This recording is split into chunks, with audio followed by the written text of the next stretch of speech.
Sinabing Israel, really a blessed nation. Talagang pinili ng Panginoon. Pero ulitin ko sa inyo, hindi katulad ng tao mag-favorite ang Lord. Talagang pinili niya Israel dahil kailangan siya ng bayang Israel. Dahil sa lahat ng bayan, sila mahina. Alam niyo naman yan, di ba? Sa lahat ng bayan, sila walang kwenta, selfless, defenseless. Wala.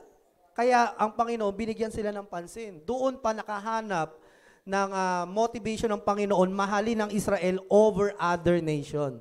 So sabi niya, kaya kung bago ka pa lang sa pananampalataya, magtataka ka, no? Bakit Israel, di na lang mga Pilipino? Bakit kaya, no? Ang Diyos din namimili, pero ang pinipili niya, yung mga hamak. So, handa ba kayong maging hamak na bansa sa lahat? Yun ang tanong, di ba? Kasi ang Diyos, binili niya Israel dahil sa lahat ng bansa, sila ang pinakahamak. Parang pamilya lang to, di ba? Ang nanay, binibigyan niya ng pansin halimbawa, 5 magkakapatid, isang may sakit. Sino bibigyan niya ng atensyon? Yung may sakit, yung mas nangangailangan ng atensyon. Ibig sabihin ba noon, paborito niya ang nag-iisa na yon? Sa tingin niyo? Hindi. Jonah, di ka favorite. Di ba? Hindi ibig sabihin, unfair ang favoritism ng Panginoon.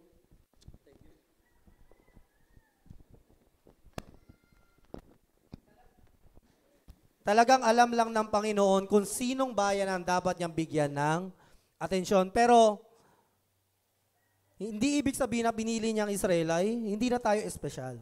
Amen? Gusto lang talaga magpakilala ng Panginoon sa pamamagitan ng Israel. Kasi nga, hindi maniniwala yung ibang bayan, hindi kayo sa amin. Halimbawa, Amerika, Pilipinas, ano na yan malakas sa bansa na yan. Talaga namang magpo-prosper yan. Pero kung yung mula sa hamak, third world country, tapos biglang pinagpala, masasabi, anong meron sa bayan na yan? At yun ang paraan ng Panginoon para magpakilala sa mga Pilipino. Palakpakan natin ng Diyos. Kaya nakilala mo ang Panginoon. Dahil ginamit niya ang Israel, ang bayang ito. So knowingly na Israel, kaya titignan natin yung story nila. Di ba? Kaya tayo, isipin na lang natin, pag-aaralan natin ito. Kung ginawa ito ng Panginoon sa Israel, kaya niya rin gawin ito kahit kanino. Kung nagawa niyang disiplinahin, iparanas o hayaang makadanas ang paghihirap ang Israel, dahil masama ang Diyos? Hindi, dahil sa katigasan ng kanilang ulo. Kaya isinulat ni Paul ito bilang paalala sa atin. Huwag nating sayangin. Kung hanggat maaring kausapin tayo ng Panginoon sa isang salitang puno ng pag-ibig, pakinggan mo na. Pero may mga tao talaga sadyang kailangan pang daanin sa pagdidisiplina ng Panginoon para makita yung habag ng Diyos. Kaya nga sinabi dito, they test Christ. Diba? Kanina sa binasa natin, sinubok nila ang Panginoon. Kaso nga lang, yung pagsubok nila sa Panginoon, negative. Gaano kaya kahaba pasensya ni Lord? Okay, magre-reklamo tayo hanggang 40 years.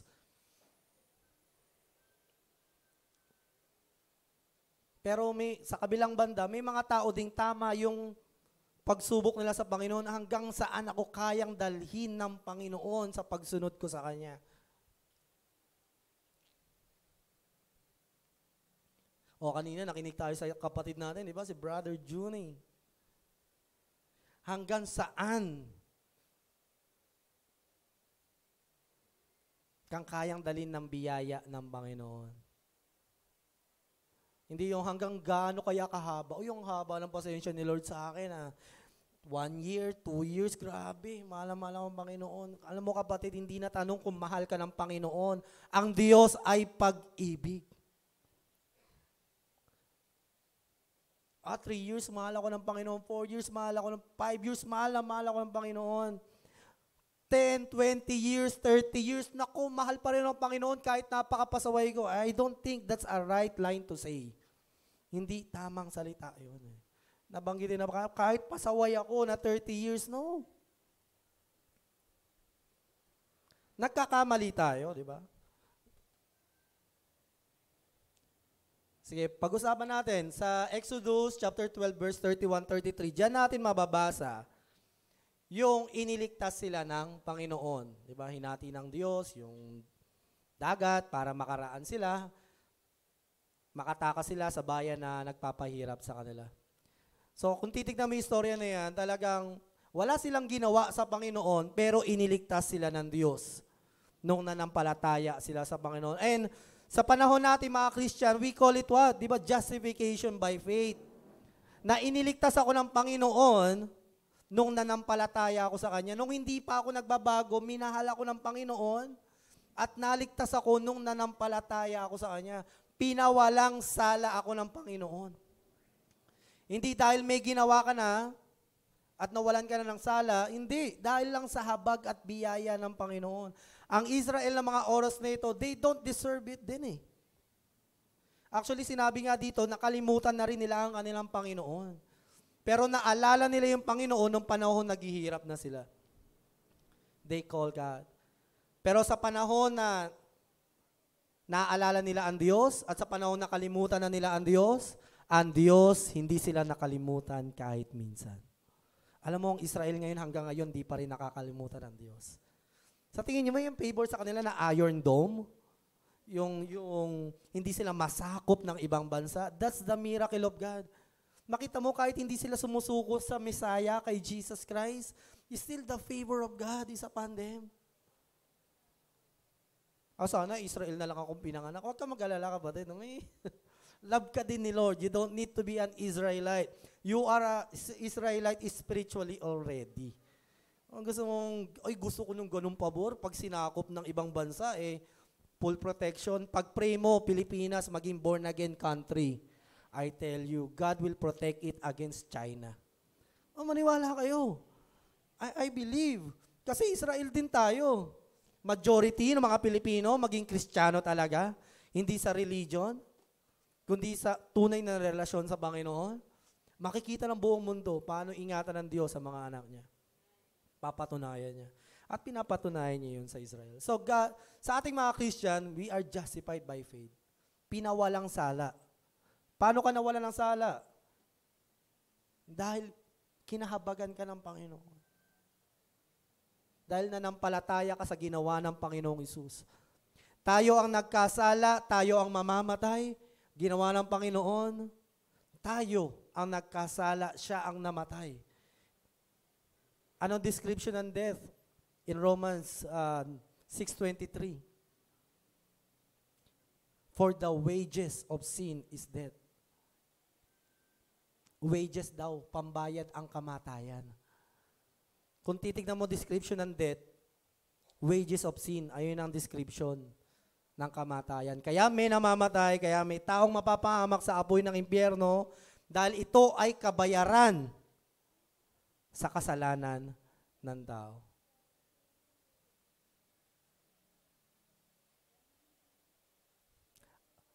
Ang impyerno hindi para sa tao sana. Para lang ito kay Satanas at kanyang mga kampon. Pero ang mga tao, isinama ni Satanas, inimpluwensyahan para magkasala. Dahil doon, nagkasala tayo. Pero salamat sa biyaya ng Panginoon. Kung ikaw nananampalataya ka na si Jesus ay namatay at ang kasalanan mo ay pinatawad na ng Diyos at siya'y muling nabuhay, kaya naman ikaw ay muling mabubuhay sa Panginoon. You will born from above. Therefore, hindi ka na isang taong makasalanan. Hindi, pinawalang sala ka na ng Panginoon. Kapag tinitignan ka ng Diyos, malinis. At tinuturing ka niya anak. Tignan mo yung katabi mo.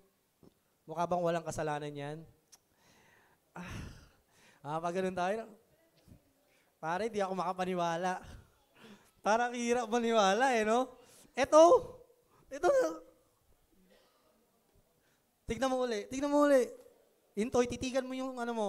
Jelan, ba't di mo matignan? Di ba? Di mo matignan? Titigan mo, ito, walang kasalanan to. Kung nananampalataya ka sa Panginoon. Ayun ang tinatawag na justification. Tayo'y pinawalang sala dahil sa pananampalataya sa Panginoong Hesus. Kaya pumalakpak ang walang sala.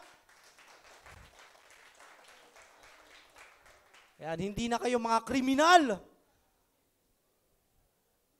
Hindi na kayo mga positive. Kaya pinawalang sala ng Panginoon. Kaya always remember, kahit pa tayo minsan ay nagkakamali, ang tingin pa rin sa atin ng Panginoon ay mga pinawalang sala, malinis at banal na sa mata ng Diyos. Ang sarap huminga ng malalim. Amen? Huwag na alala. Wow, praise God. Hallelujah. Titignan ako ng Diyos na magdidikta ng buhay ko kung saan ako tutungo. Ngayon, dahil kay Jesus, tinitignan niya ako na isang anak na kapuri-puri, nagbibigay ako ng ngiti sa mga labi niya pag nakikita niya ako. Iniisip ako ng Panginoon hindi para parusahan. Inaantay niya ako hindi para itapon sa apoy ng impyerno. Inaantay niya ako dahil gusto niya ako makasama. Because of Jesus Christ. Dahil sa ating Ama na binigay ang kanyang anak. Dahil sa banal na Espiritu ngayon na nananahan sa atin, tayo'y pinawalang salala ng Panginoon. Take it, receive your joy of your salvation. Believe it with all your heart. That's the truth, not based on your feelings right now. Hindi ito tungkol kung ano yung nagawa mo kanina, pero kung ano yung pinapaniwalaan mo ngayon. That only matters. Katotohanan na ito. Kaya breathe life, tanggapin mo na pinawalang sala. At ganun ang ginawa ng Diyos sa Israel. They were justified. Niligtas sila na parang hindi nakalimot sa Panginoon at nilabas sa Ehipto, tawag nga dyan, Exodus, at sila ay nagpunta na saan? Sa desierto, di ba? In the desert, papunta sa pangako ng Panginoon. So in Numbers 6:22 to 24, lagi natin binabasa yan. Amen? Kung sa hindi nakakaalala, ito yung benediction ng Panginoon sa Israel. Basahin natin.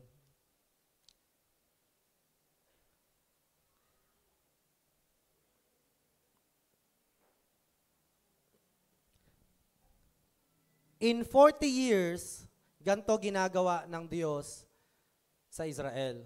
At ilang taong ka na sa Panginoon? Ganito din ang ginagawa sa iyo ng Panginoon. Hindi mo kailangan mag-benediction every Sunday para maranasan ito. You just need to believe this and you will experience the benediction of the Lord. Sino dito kayang tumira sa Happy Land? O bakit? May pagkain doon, may meriendahan doon, malapit lang yung tindahan ni Tatay Pedro doon. Bakit hindi nyo kayang mabuhay doon? Happy pa nga, di ba? Happy Land.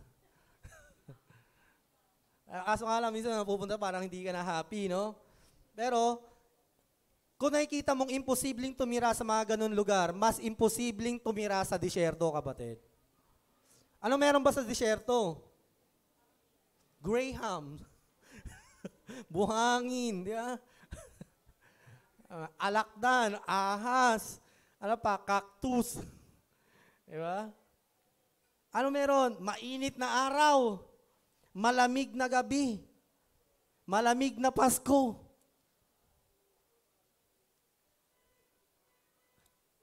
Hindi ka tatagal doon kahit 1 linggo, baka mamatay na tayo doon.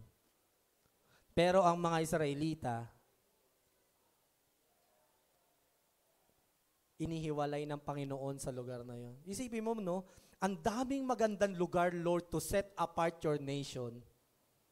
Ang daming magandang lugar, pwede naman yan dalhin sa Pilipinas. So, itatawid ko kayo, Pacific Ocean. Doon, maraming doon. Pero dinala ng Panginoon saan? Walang kabuhay-buhay na lugar.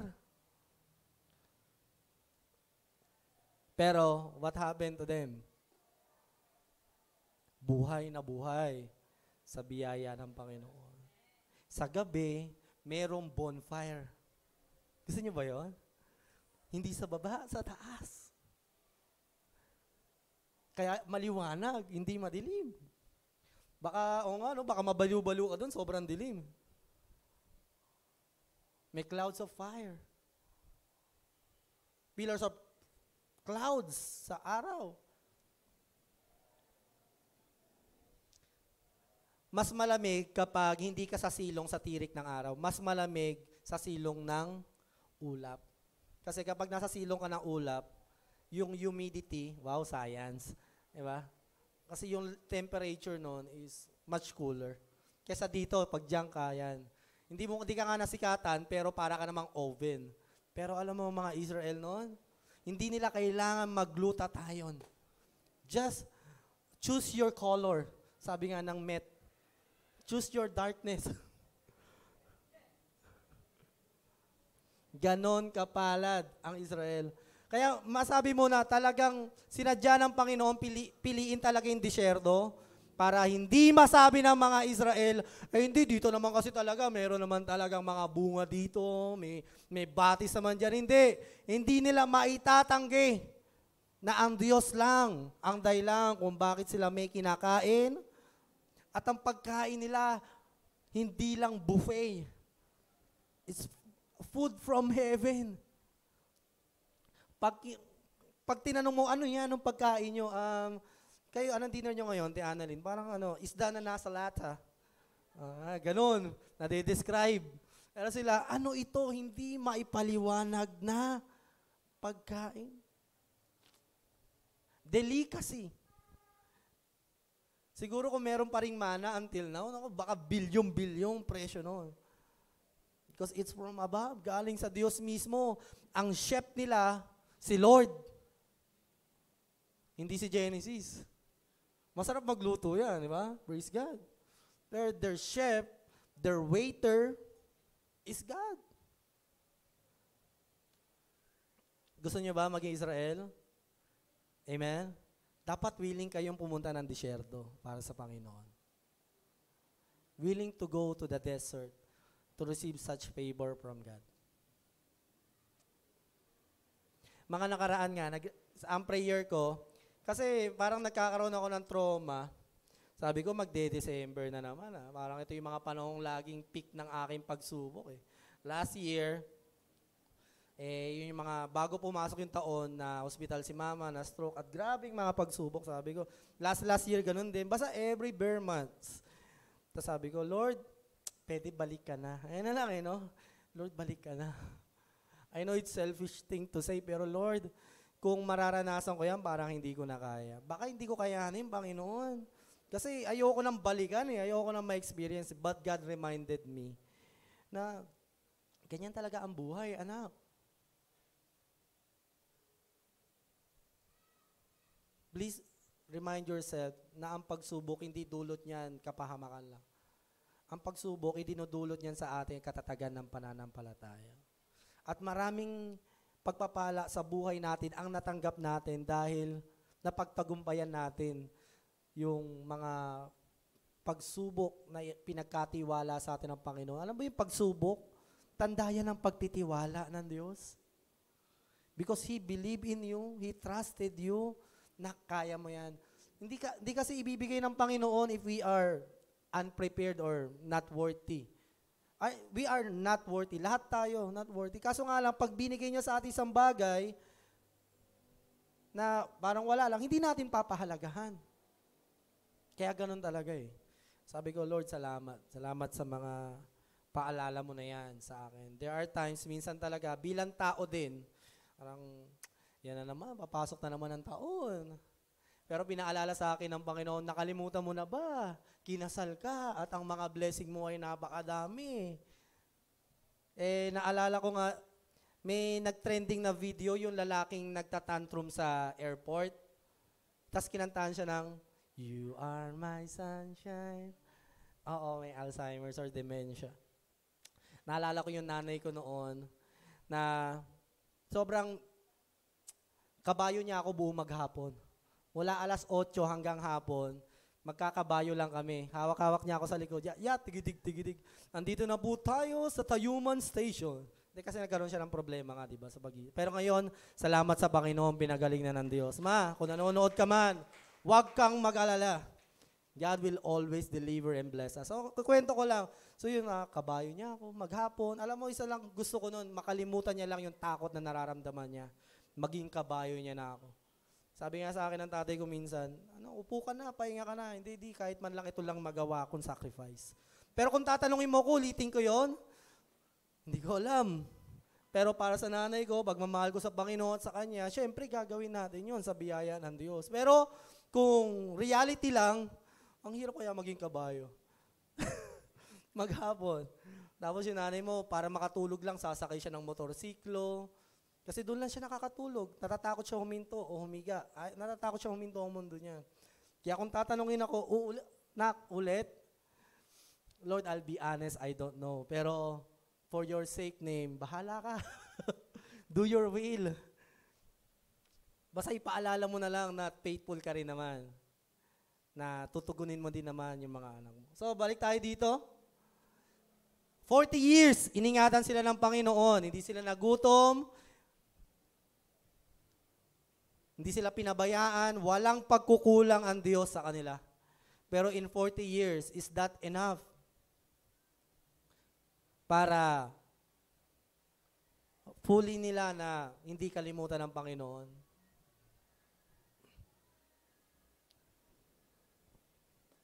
Nakakalungkot sabihin, pero mga kapatid, ang mga Israelita na ito, araw-araw, ang salita ng Diyos, araw-araw na biyaya, araw-araw na himala. Pero hindi yun naging sapat para lubusan silang manampalataya sa Panginoon. It's not about the blessing. Minsan, alam mo, hindi na rin tungkol to sa Panginoon eh. Dahil wala namang problema sa Diyos. Nasa atin na lang. 40 years. Lagi sila nagre-reklamo sa Panginoon. Pero hindi nagreklamo ang Diyos sa kanila. Pinagsasabihan sila pero hindi sila sinukuan. Dinisiplina pero binigyan pa rin ng pagkain. Inalalayan pa rin. Sinamahan pa rin. Pero yung katigasan ng puso nila talagang umabot na sa sukdul. And let me repeat again, yung natutunan ko kay Peter Tanchi, sabi niya, 2 bagay lang ang nagagawa ng salita ng Diyos. Baguhin ang buhay ng tao. Ang isa, patigasin lalo ang puso ng tao. Walang ibang bunga o dulot ang salita ng Diyos. Either magbago ang buhay mo o lalo ka lang maging masama. Dahil naririnig mo pero nagtetengang kawali ka. Hindi ka sumusunod. You disregard it. Mahal ka ng Panginoon but you don't. Pero hindi pinapahalagahan ng mga tao. Wala yan sa paulit-ulit. But mahalaga na hanggang huling hininga ng buhay ng isang tao, paulit-ulit ang Diyos. Pero nasa pagtanggap at pananampalataya din talaga. Nasa pagsunod natin sa Panginoon. We cannot boast about our love with God. Hindi talaga. We can only about the love of God in us. Hindi natin may pagmamalaki yun. Mahal ka ng Diyos. Mahal na mahal. Kaya ka nandito ngayon eh. It may be hard on you right now, sa atin, sa akin, mahirap man, pero mahalaga kasama natin ang Panginoon. Mahalaga, mahal tayo ng Panginoon. So, katulad din natin, ginastify tayo ng Panginoon, we are justified, and we are cleansed, sinamahan, buong buhay ng Panginoon. Sino dito mahigit 10 taon na sa Panginoon? Come on, celebrate the goodness of God. Amen. You are more than 10 years in the Lord. Pinagpapala, hindi kinakalimutan ng Diyos. Sino dito mahigit 40 years na? Ayun, may isa. Diba? Hindi nagkulang ang Diyos sa'yo, Sister Janet. Pero maganda naman kay Sister Janet, hindi mo naman nakita nagre-reklamo sa Diyos talaga, no? So, at katulad din natin, na inoferan ng Panginoon ang mga taga-Israel na maranasan siya. Remember the Mount Sinai? Yung sabi ng Diyos kay Moses, "O Moses, inalabas ko na sila sa Egypt." Pagkalabas sila sa Egypt, sabi ng Panginoon, dali mo sila sa Mount Sinai. Kasi ayoko na ikaw lang kinakausap ko. Gusto ko sila din mismo nakakausap ko. God offers. Pentecostal ang ano niyan eh. Ang contemporary sa Old Testament niya. Kumbaga, ito na yung panahon na mararanasan na ng mga Israel. Makikita nila ang Panginoon kung paano nakikita ni Moses ang Diyos. Kaya nga, di ba, may mga nagrebelde kay Moses, bakit ikaw lang ba kinakausap ng Diyos? Pero nung binigyan silang pagkakataon ng Diyos na makakausap, ayaw na namin sa Diyos. Kasi natakot sila sa manifestation ng Panginoon. Boom! Nagkumikidlat na malalakas. Malakas sa hangin, apoy. Tatakot sila sa manifestation ng Holy Spirit. Buti na lang nung Day of Pentecost, hindi gano'n, no? Malakas pero rushing wind. I think mas malakas ba ito sa mga tornado eh. Pero hindi nananakit. Very strong wind. Naranasan nila. So mga kapatid, as a reminder, Christian life is impossible without the Holy Spirit. That's it. Siguro makasurvive ng 40 years, but without the Holy Spirit.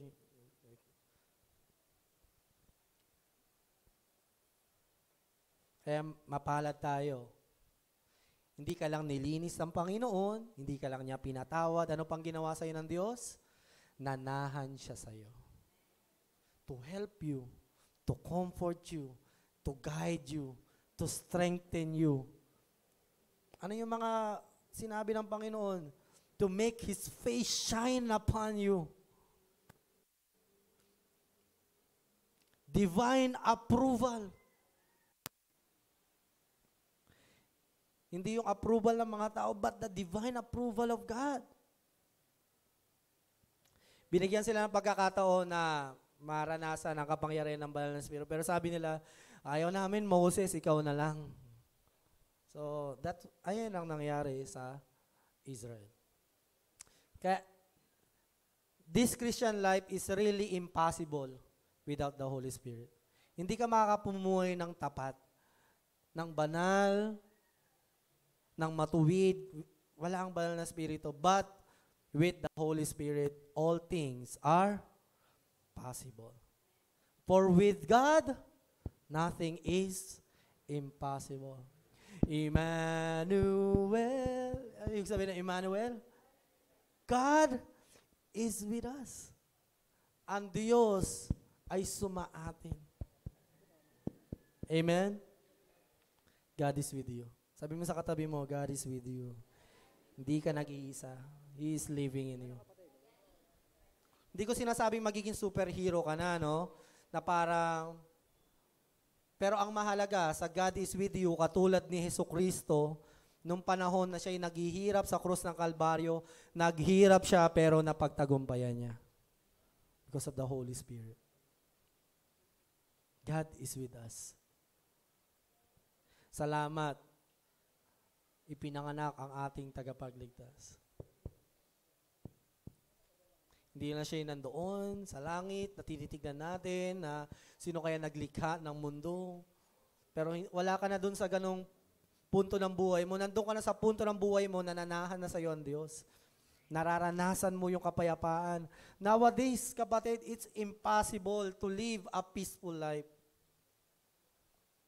Amen? Totoo talaga. Kasi kahit tayo, we are irresponsible to our own peace. Imbis na natutulog tayo, what we are doing, we are indulging, wow, ang ganda naman ng sana ako din. Sana ganyan. Imbis sana natutulog ka na, because even ourselves, we are irresponsible. Ang peace, pinaglalaban yan. Kasi binigay na yan sa iyo ng Panginoon. Salamat. Ang peace ay hindi na lang karanasan, but peace is a person, the Prince of Peace, Jesus Christ, our Lord and Savior. Tandaan mo, kapatid, ang kapayapaan mo, hindi karanasan. Hindi yun yung peaceful mind, peaceful heart. Your peace is the Prince of Peace. He is a person living in you. Kaya kapag minsan, Na-anxious tayo. Ako rin, nalulungkot din naman ako. Umiiyak pa rin naman ako. Tayong lahat. Sa tingin nyo ba, yung mga nakikita nyo mga kuya, walang pinagdaraanan yan, hindi lang marunong magreklamo. Pero malaki din ang pinagdadaanan. Lahat tayo. Pare-pareho lang. We are just all the same. Pero, nasa atin na lang. Paano natin paglalaban yung kapayapaan na binigay na sa atin o nananahan na sa atin. Pag sinabing shalom, completeness. Whatever happens to your life, you trust God. Don't belittle yourself kung minsan masyado parang uncontrolled na emotion. That's fine, gano'n naman talaga. Pero as you grow your faith in the Lord, you will overcome it. Pagtatagumpayan naman yan. So, ayan ang journey ng Israel. Tanong mga kapatid, gagayahin ba natin sila?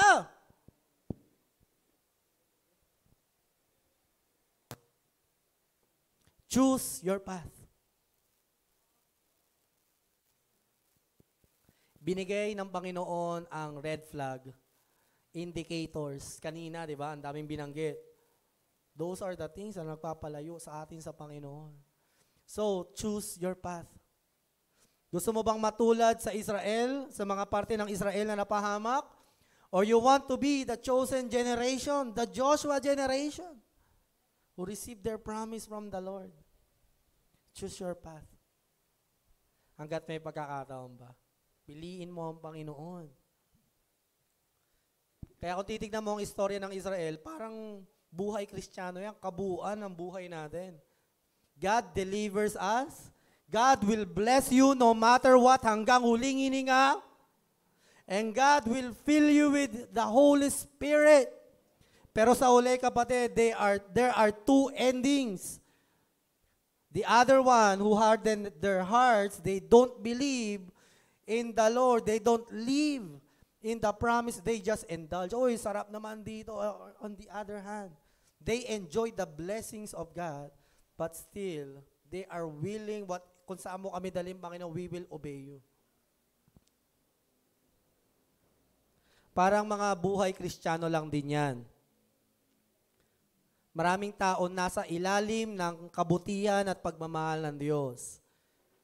Makikita natin sa ibang mga churches, hindi naman ako nagtuturo ng ibang church, no? Pero makikita mo the unrighteous living. Pero Christian, naniniwala sa biyaya ng Panginoon. Disobedient to the Lord, pero nandun pa rin sa biyaya ng Diyos.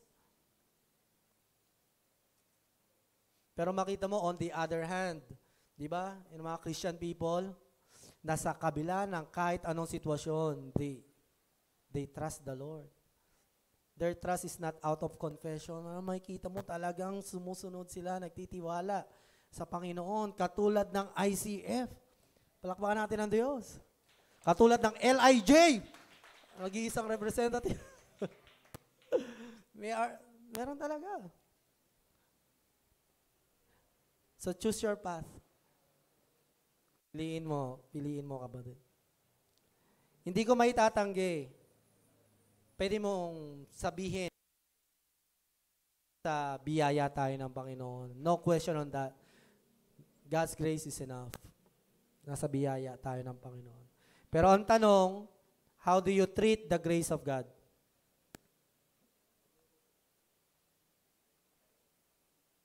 You treat it as para araw-araw na kahit nagkakamali. Sa araw-araw na kukulang. It's given sa mga nagsisimula sa pananampalataya. That's a normal thing kasi lumalago pa lang sa pananampalataya. Pero I urge, I charge, sa biyaya ng Panginoon, gisingin mo pananampalataya mo, kapatid, lalo na kung matagal ka na sa Panginoon. It's your advantage to obey God. Yung iba kasi, mas matagal sa Panginoon, mas matagal yung, alam ko na yan, kaya, alam mo yun? Yung pagkaunawa sa biyaya ng Panginoon nasa utak, kaya minsan ginugulangan ng Panginoon unknowingly, unconsciously. Dahil nga nakasanayan na.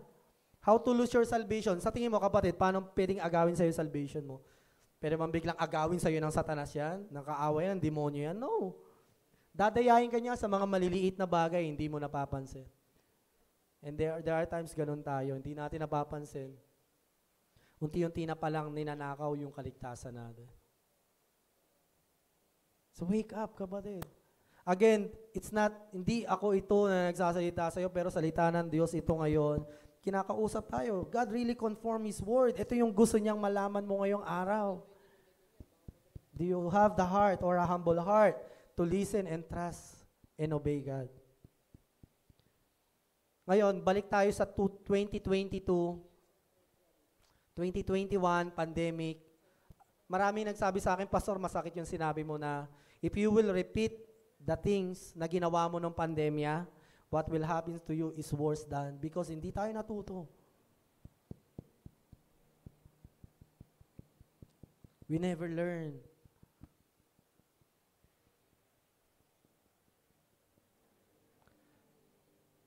Pero ang mahalaga sa atin ngayon, dito tayo nakikinig sa salita ng Diyos. Pero may kasunod dito mas mahalaga din. What is your response to the challenge of God? What is your response to this love of God He is offering to you?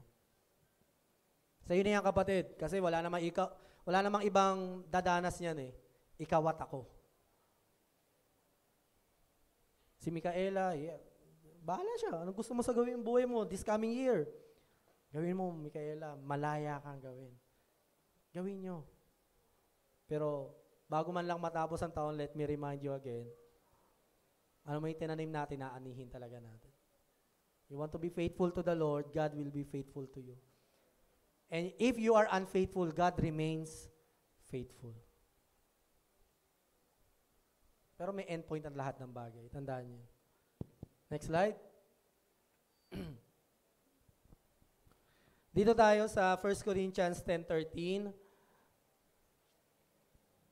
No temptation has overtaken you except what is common to mankind.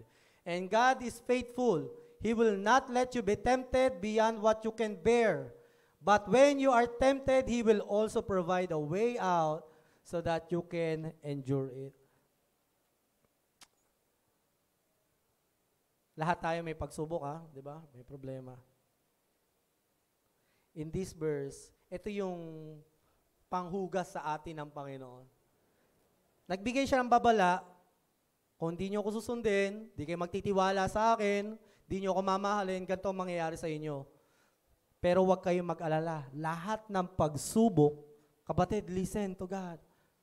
Any temptation, pagsubok ng buhay. Lahat ng nararanasan mo, number 1, sabi dito, is meant to be overtaken. Pagsubok, mapagtatagumpayan. This is God saying this. Panginoon nagsasabi nito. It's a humble thing to say, Lord, hindi ko kaya yan. Sinasabi ko yun. Pero it's your lifestyle to say it, Lord, hindi ko kaya. Bakit, anak? Nasaan yung biyaya? Binigay ko sa'yo. Lahat ng pagsubok, mga kapatid, pamilya, sarili, pagtatrabaho, pag-aaral, at kahit anong problema, ay mapagtatagumpayan. Sabi mo sa katabi mo, you can overcome it by the grace of God. Ang hirap paniwalaan. Totoo lang, kapatid, kahit di naman ako. Pero honest lang ako sa Lord, sasabihin ko sa kanya, Lord, hindi ko kaya yan. Pero darating sa punto ng buhay ko, hindi anak, ibibigay ko pa rin sa iyo yan kasi ako ang nakakaalam kung kaya mo o hindi. Ano man pinagdaraanan mo, hirap, temptasyon, affliction, you can overcome it. Ulitin ko sa iyo, kapatid, hindi ka isang tao na hindi magtatagumpay sa mga pinagdaraanan mo. Bawas-bawasan natin yung sinasabi natin hindi ko kaya. Naiinsulto ang Panginoon paminsan-minsan. Hindi naman madalas. Pero syempre, sasabihin natin, hindi ko kaya, pero kaya ng Panginoon. Kapatid, nasa iyo ang Panginoon, nananahan sa iyo. Huwag naman tayong ganoon. Hindi ko kaya, kaya ng Panginoon. Ayun nga, nananahan sa iyo ang Panginoon. Kaya yan. Ano katabi mo? Kaya yan. Kaya yan. Akala ko rin hindi ko kaya eh. Honest confession, sinabi ko naman sa inyo. Sabi ko nga, Lord, tapusin mo na, kunin mo na. You see how selfish I am? Pero sabi ng Panginoon, hindi. Hindi pa tapos. Bibigay ko yung pagsubok mo na yan. Kaya mo yan. Holy Spirit, fill your people.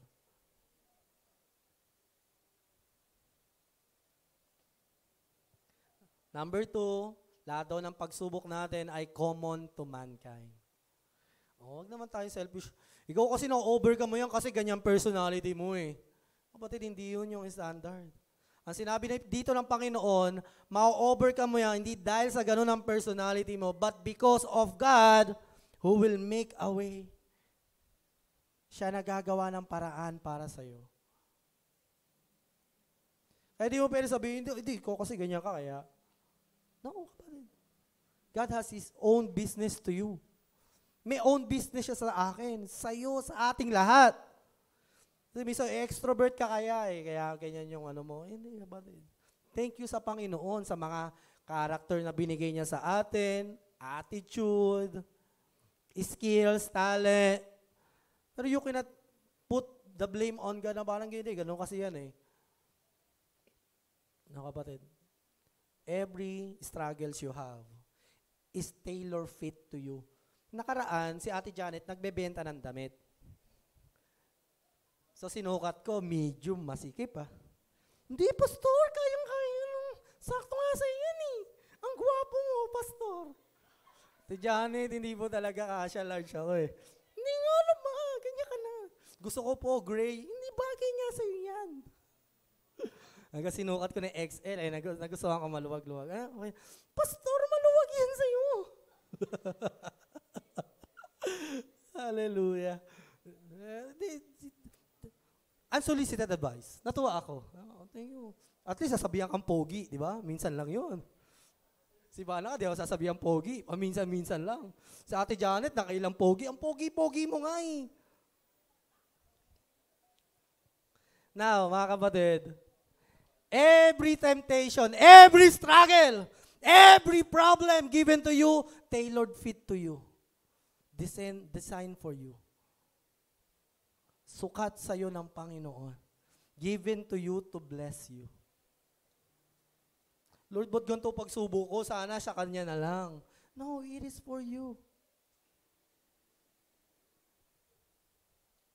Kaya alam ng Diyos kung ano mga pagsubok ibibigay niya sa atin. Ang sabi ng Panginoon, alam niya. Ito ang problema. Tanda mo, malaking problema to ha. Pag binigyan ka ng pagsubok na hindi mo kaya. Pag binigyan ka ng pagsubok na hindi mo kaya, napakasama niyan Diyos. Kasi bakit? Pagsubok hindi mo kaya, tapos titignan ka niya kung ma-overcome mo yon. But God is faithful! Tapat siya. Hindi ka niya susubukin sa higit sa makakaya mo. Listen, church. Listen to God. God is faithful. Masabi lang natin, faithful si God kapag nagkakamali ako, pero tapat pa rin siya, mahal pa rin niya ako. Yes, He is faithful. But God remains faithful. Paano niya di-describe yung faithfulness niya dito? When He's given us struggles, affliction in life, tailored fit for us to overcome, to bless us. To bless you. Maniwala ka, kapatid. Gusto ko nga si Junie magsalita pa ng ilang oras dito para maikwento yung mga pinaghirapan niya. Pero wala na. Hindi niya na maikwento sa laki at lawak ng biyaya ng Panginoon. Minsan hindi mo na makikita yung struggle eh. Pag nandun ka na sa Hindi ko masisip, nandun tayo sa pagsubok. Ako nga, number 1 reklamador din sa Panginoon eh. Selfish din. Pero trust in the Lord. Ano man yung pagsubok na yan, hindi yan uncommon na hindi nararanasan ng iba. Kasi pwede mong pagsabihan ng Panginoon, unfair ka naman. No? It's common to man. Lahat tayo sinusubok. Cancer man yung sakit niya, ako sakit lang ng ngipin, pareho lang din kami nasasaktan.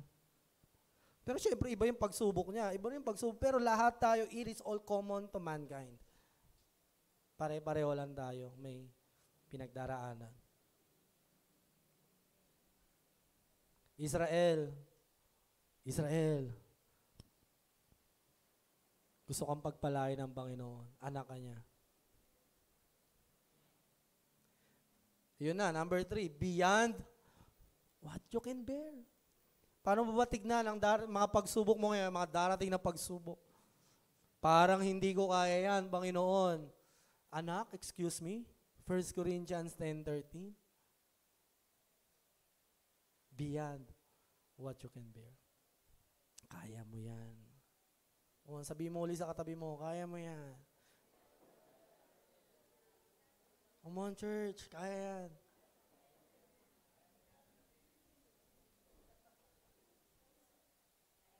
Kaya ba yan, Lord? Kaya yan. Come on, receive it. Tanggapin mo ng buong puso. Kapatid. Kaya. Malaki, Lord, malaki. Mas malaki ako. It's beyond what you can bear. Wala. Pero pwede ka pa rin mag-confess no, sa mga kapatid mo sa ang laki ng pagsubok ko. Mag-ano tayo kasi ayun yung realidad na ating mga pinagdaraanan. Pwede mo pa rin, may kalayaan ka pa rin sabihin na hindi ko kaya. Malaya ka, sabihin niyan. Malaya tayong lahat. Lalo na sa Panginoon, Lord, hindi ko ata kaya. Pero kapatid, dagdagan mo yung mga panahon sinasabi mo, kaya natin to, Panginoon. Kaya ng biyaya mo to, God. Minsan tapik-tapikin mo yung sarili mo. Kaya mo yan. Kaya. Oy, tumatanda ka na, kapatid, di ba? Hindi na tayo mga bata noon. Na minsan nagkakaedad na, nagkakabigote na. Minsan we have to learn to stand on our own. Minsan hindi natin kailangan ng iba. Kasi ganun talaga pag tumatanda na. Lalo na, di ba, mga magulang, minsan hindi na tayo na-appreciate ng mga anak natin, but we still stand to raise up our family, kahit na minsan hindi na na-appreciate, but you stand by the grace of God. Minsan, you need to learn to encourage yourself. Sinabi yan kay David, nung minsan naghahanap siya na magko-comfort sa kanya. Wala na, kahit yung bayan niya, kasi nga ang daming namatay sa decision niya eh. Pero sabi sa salita ng Diyos, David encouraged himself in the Lord. Hindi yung kailangan mo ng mga preacher, kailangan mo ng mentor. Christ is enough. Hindi mo kailangan ng validation ng kahit sino. Christ is enough. Encourage yourself in the Lord. Hindi palagi nandyan sila beshi. Hindi tayo lagi nandyan sa isa't isa. Pero dapat nandyan tayo palagi. Amen? Pero not all the time. They are not our comfort. Hindi ICF ang comfort mo. The Holy Spirit is your comfort. Kahit anong mangyari, God is our only comfort. At lastly, endurable. Ito yung ating pagsubok. Bakit hindi sinabi overcome sa translation na ito? That you can endure it. Parang sinasabi dito, hindi ka binigyan ng pagsubok, pero gagawa ng paraan ng Panginoon para hindi yung mapagtagumpayan yung word sa original. Sinabi talaga, endure. Para mapagtiyagaan, para mapagtiisan, manatili. Bakit kapatid sinabi yon? Kasi mananagumpay ka na. You just need to stay on your position as a champion. Ulitin ko kapatid You need to stay in your position as the child of God. As a champion. Mananagumpay ka na. You are an overcomer in the Lord. Napagtagumpayan na lahat ng Panginoon. Kailangan mo lang maniwala. Just endure it. stay. Hindi mo na kailangan makipaglaban pa. Nanalo ka na, niligtas ka na ng Diyos, nasa iyo na ang Espiritu ng Panginoon, ngayon huwag mo na lang hayaang mawala. Endure it. Hold it firmly. Ipaglaban mo. Magbasa ka ng Bible, mag-worship ka, mag-pray ka, magsimba ka, mag-fellowship ka, do it, endure it, stay on your position. Nagkakamali pa ulit-ulit, endure it. Hanggang sa mawala na yun.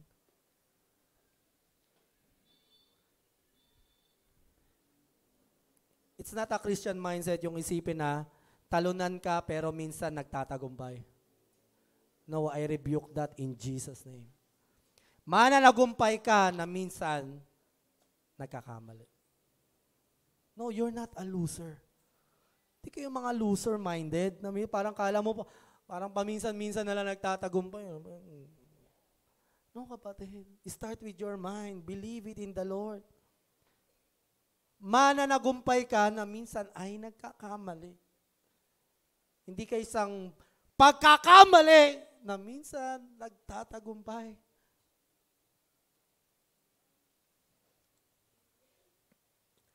Kaya sabi ng Panginoon, I have overcome the world.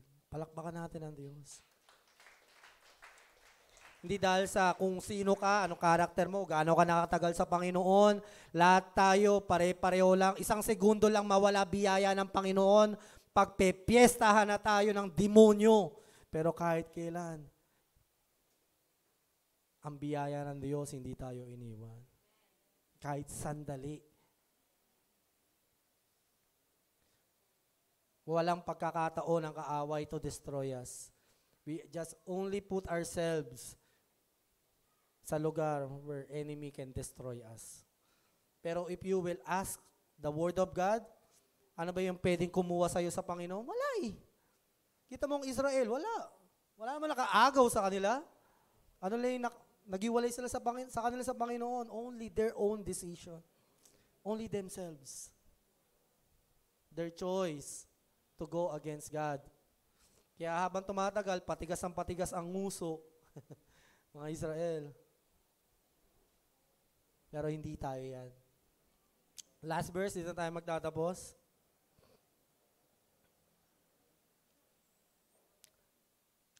Blessed, or sa Amplified, happy, spiritually prosperous, favored by God, is the man who is steadfast under trial and perseveres when tempted. For when he has passed the test and been approved, he will receive the victor's crown of life which the Lord has promised to those who love Him.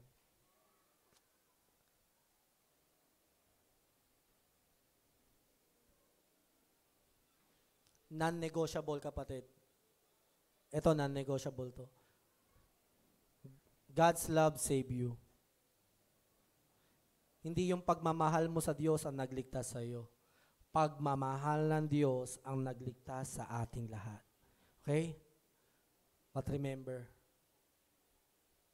your love to the Lord tells you that you truly receive and understand the love of God. Yung pagmamahal mo ngayon sa Panginoon na nagsasabi sa iyo na tunay na talagang tinanggap mo yung pagmamahal at nabubuhay ka sa pagmamahal ng Panginoon. Non-negotiable.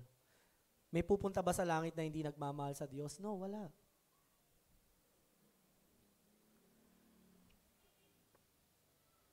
Cheer up. Alam mo, buti na lang ang Panginoon kaibig-ibig.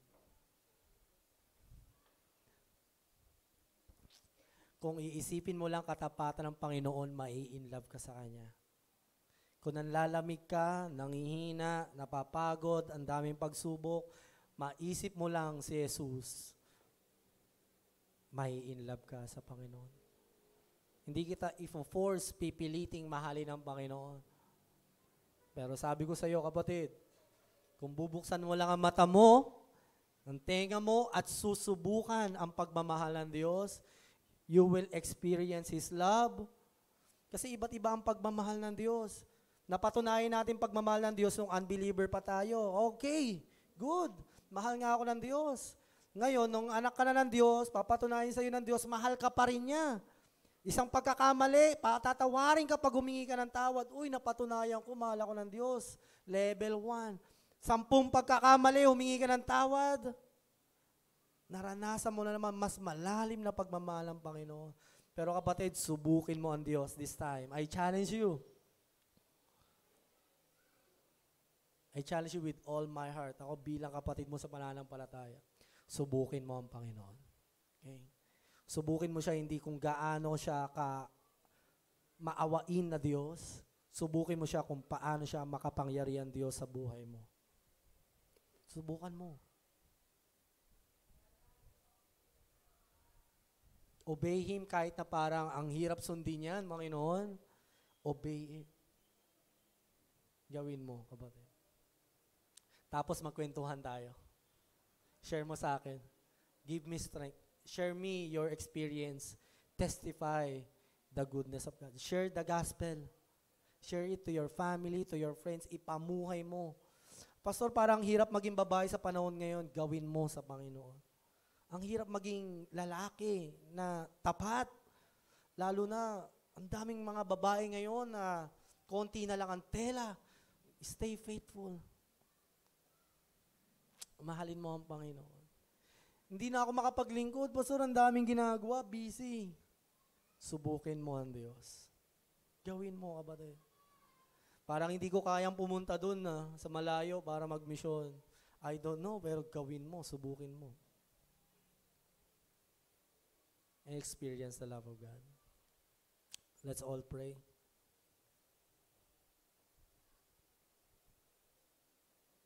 Tayo tayong lahat. Tayo mananalangin ng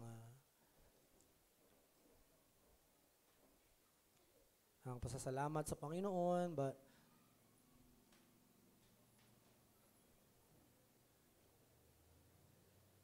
okay kapatid, binibigay ko ngayon sa iyo ang pagkakataon na makipagdialogo sa Diyos.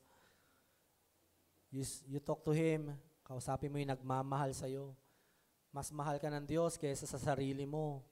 You know, I invite you, kalimutan mo muna yung katabi mo, kalimutan mo muna tong gawain. Talk to God. It's a precious thing na kausapin ng Panginoon ngayon.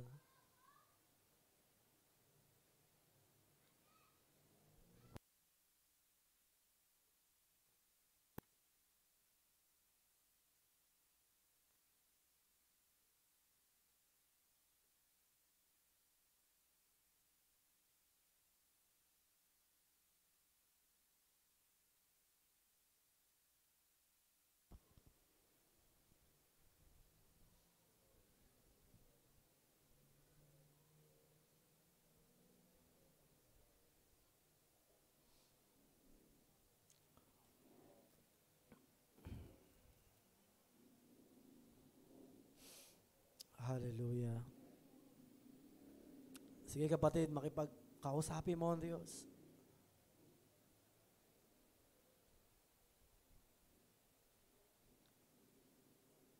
Sabihin mo kung ano yung nararanasan mo, bakit mo nagagawa. Sige, magdahilan ka. God will listen. God will validate your feelings. God will lend His ear to you, His eyes on you. Kung mo makipagdialogo ka, kahit minsan nonsense yung dahilan natin, just God listen to you. Marinig ka niya. Gusto niya marinig yung boses mo. Yung totoong ikaw.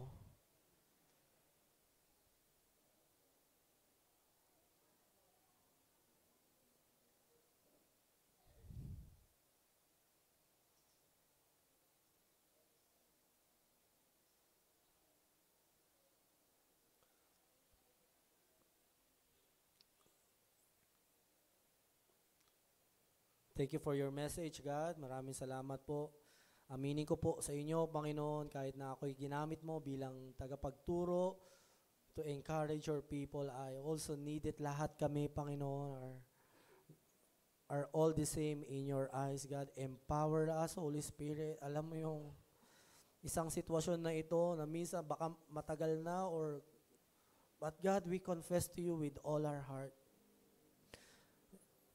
Because we love you and we know you love us.